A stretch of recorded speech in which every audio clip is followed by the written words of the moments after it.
Hello, my name is Anne Marie Bayer, and first my topic today is deaf artist, and I'll start with the more basic explanation and then I'll focus in on one artist in particular.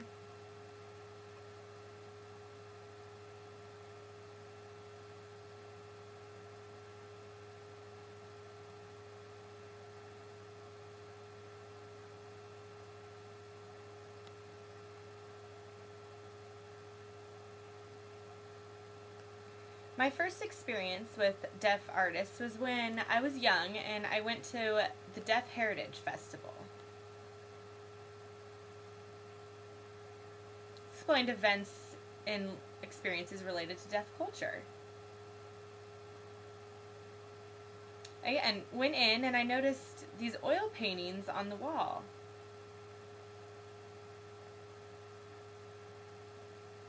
It was really just grabbed my attention. This one picture, it had half of a violin, and behind it were, blue sky and clouds, and I'm like, what is that picture trying to tell me? This violin had no strings on it, because we can't hear. Deaf people can't hear music, so there were no strings, so it's showing, a deaf experience. It really impacted me. As I grew up, I started to see different deaf artists and how they would express deafness. I saw one artist, her name is Betty Miller. She would use oil and collaging to make her art. One of her pieces was like a doll with a loose jaw and handcuffs on, and shows how, deaf people have felt in the past through oralism.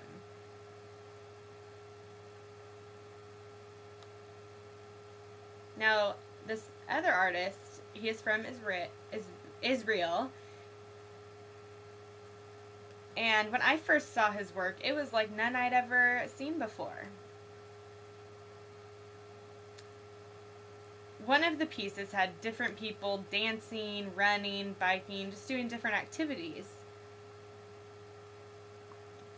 but with colored waves all across the top of the piece. Like, colored waves, what does that mean?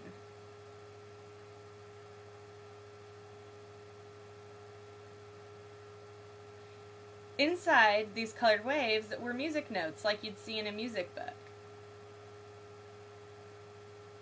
for musicians to play these notes.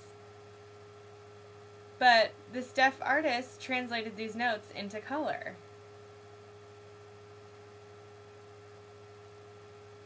So he changed music from a hearing thing into a visual thing.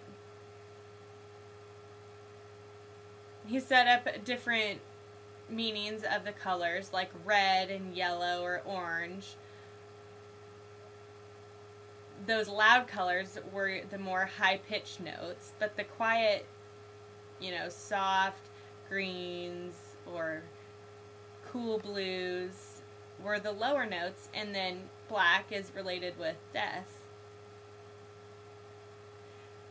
So then I ran into him again, and he's still been making art. I'd like to show you one of his basic works.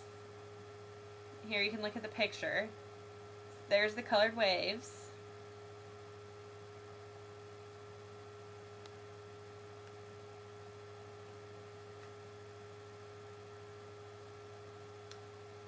So he was part of, the first deaf person to be in this dance company.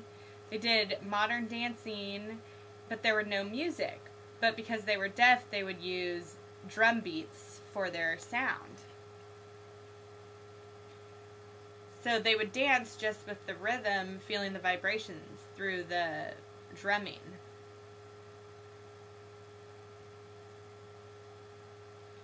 But he still didn't really feel connected with that experience because he can't hear. But he felt with making colors that he can really connect with that by turning music into colors. So he took that idea and put it on paper, and that is how he made this piece.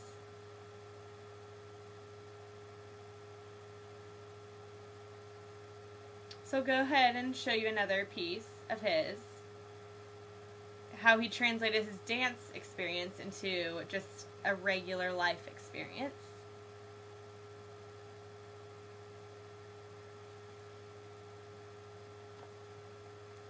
Now I'll let you look at this picture.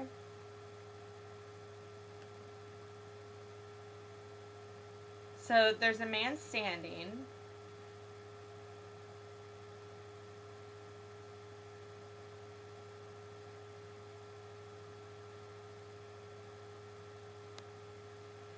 And there's a dog, and he's not looking at the man, he's looking away.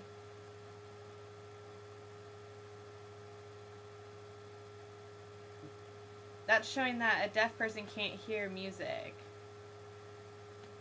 Last, I'd like to show my favorite piece of his work.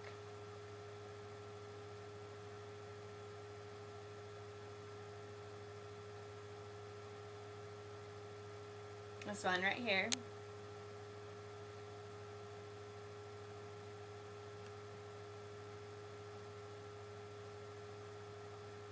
Now these notes are all on the bottom part of the page, and then there's the blue sky.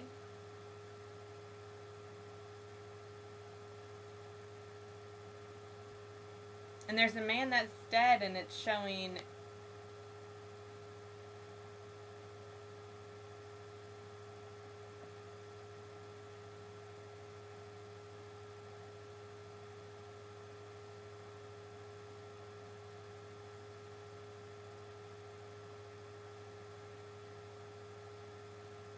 this is one of his strongest works, and you know, he has difference related with other life activities.